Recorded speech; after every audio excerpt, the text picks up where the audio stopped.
You stand in the front of your alleyway, slowly stepping into the darkness.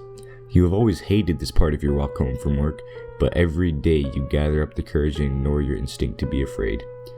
Walking quickly, you keep your eyes fixed on the ground, but as soon as you hear footsteps, your head whips back to the blackness behind you. Through the darkness, you can barely make out a figure about 30 feet away. It's huge and round. Looking at its shadow cast on the wall, you could see something coming off of its face, something long and feather-like. You realized it was just a mustache.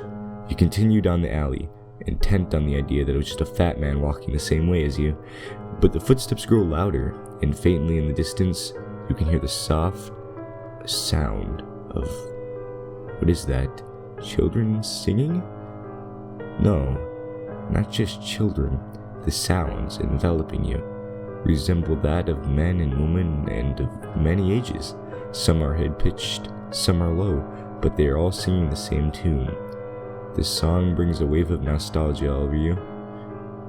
You used to sing this song every day when you were a kid, but your flashback ends when you hear the voice begin to turn sinister. They sounded like they were extremely pained, as if they had fallen off the roof on a pile of garbage 3 times over, and then were forced to sing a song. No, it was worse than that.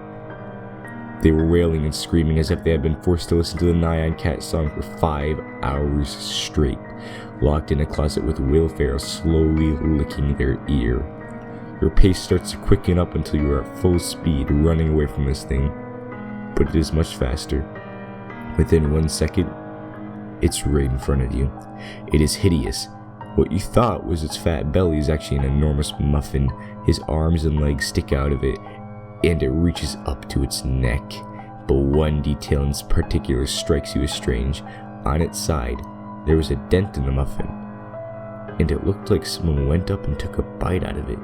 Blood drips from the wound and stains delicate confection. You scream at the sight of it, but every sound you made was drowned out by the voices. It walks closer, grabbing you with its chubby little hand. Before you can react, it holds you up 3 feet in the air. It smiles menacingly at you before shoving you into a hole on its side.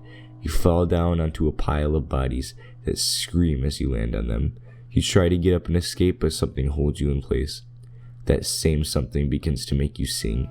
You try to scream, but all that comes out is the wailing noise, to the tune you know all too well.